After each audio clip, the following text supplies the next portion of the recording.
लोकतंत्र केवल मतदान के दिन का वह उत्सव नहीं है जिसे टेलीविजन के पर्दे पर एक इवेंट या किसी बहुत बड़े तमाशे की तरह पेश किया जाता है।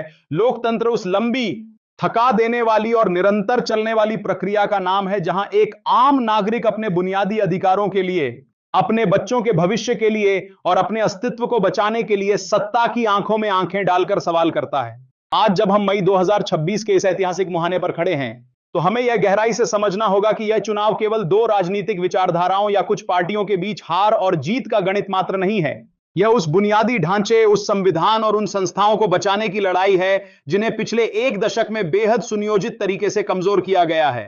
जब देश की आर्थिक नीतियां चंद चुनिंदा उद्योगपतियों के फायदे के लिए बनने लगें, जब महंगाई और बेरोजगारी के आंकड़े स्वतंत्र भारत के इतिहास के सबसे खौफनाक स्तर पर पहुंच जाएं, और जब मुख्यधारा की मीडिया, जिसे देश अब गोदी मीडिया के नाम से जानता है, वह जनता के दर्द और सरोकारों को उठाने के बजाय सत्ता की चाटुकारिता में पूरी तरह से लीन हो जाए, तब आम जनता का मौन आक्रोश वोटिंग मशीन के जरिए एक भयंकर तूफान बनकर फूटता है।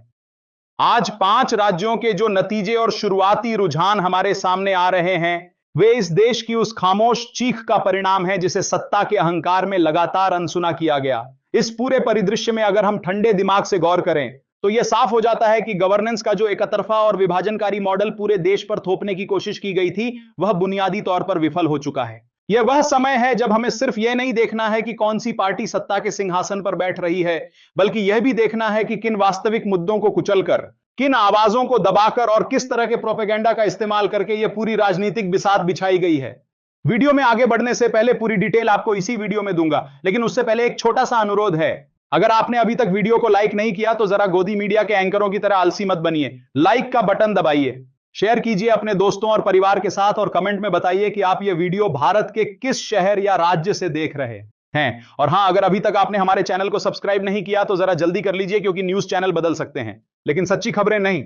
अब हम इन चुनावों के विस्तृत और निष्पक्ष विश्लेषण की ओर बढ़ते हैं। आज 4 मई 2026 है और पूरे देश की निगाहें पश्चिम बंगाल, असम, तमिलनाडु, केरल और पुडुचेरी के विधानसभा चुनावों के नतीजों पर टिकी हुई है। रिपोर्ट्स के मुताबिक इन 5 राज्यों में इस बार जनता ने घर से निकलकर भारी संख्या में मतदान किया है और कई पुराने रिकॉर्ड तोड़ दिए हैं।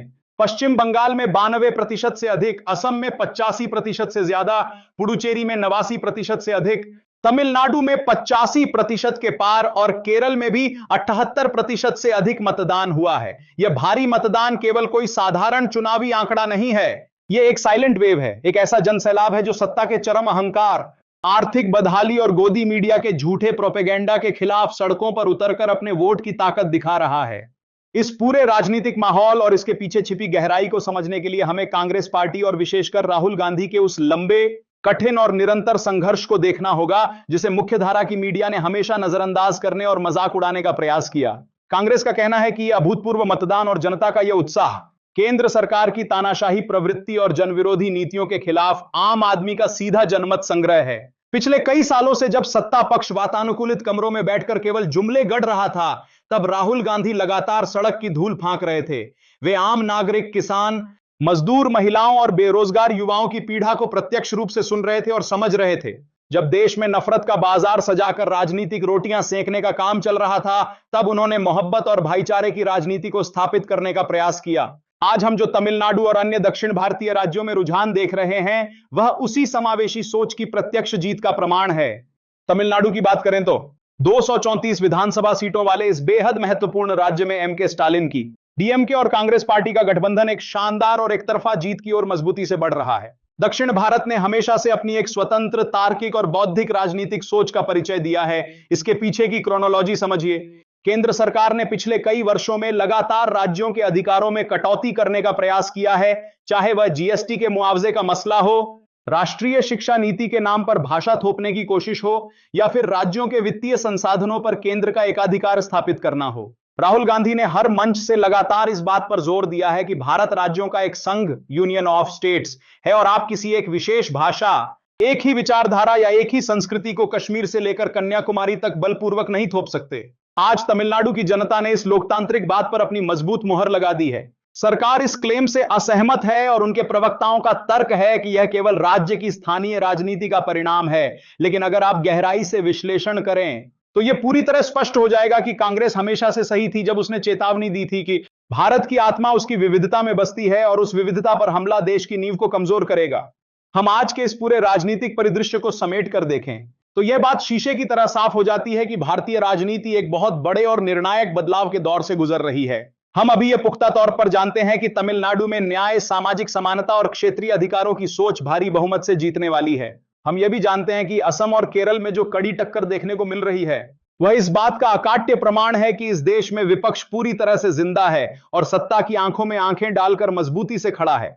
लेकिन जो बातें अभी स्पष्ट नहीं है और जिन पर हमारी पैनी नजर बनी रहनी चाहिए वे यह हैं कि क्या आने वाले समय में बंगाल जैसे राज्यों में जहां पैसे और पावर का इतना नंगा नाच हुआ है वहां हमारा लोकतंत्र अपनी असली शक्ल में बच पाएगा।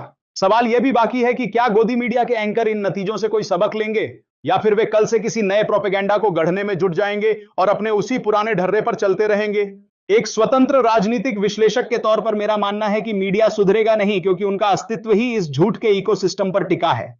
अंत में इस पूरे चुनाव का एक आम नागरिक के लिए सीधा और स्पष्ट मतलब यही है कि आपकी आवाज में, आपके वोट में आज भी बहुत ताकत है। अगर आप एकजुट होकर बिना डरे, बिना बंटे अपने अधिकारों के लिए खड़े होते हैं तो बड़े से बड़ा सत्ता का महल भी हिलने लगता है। और इसी निरंतर संघर्ष में, सच के साथ खड़े रहने की इस लंबी लड़ाई में हम और आप ऐसे ही लगातार सवाल पूछते रहेंगे और सत्ता की नींद हराम करते रहेंगे।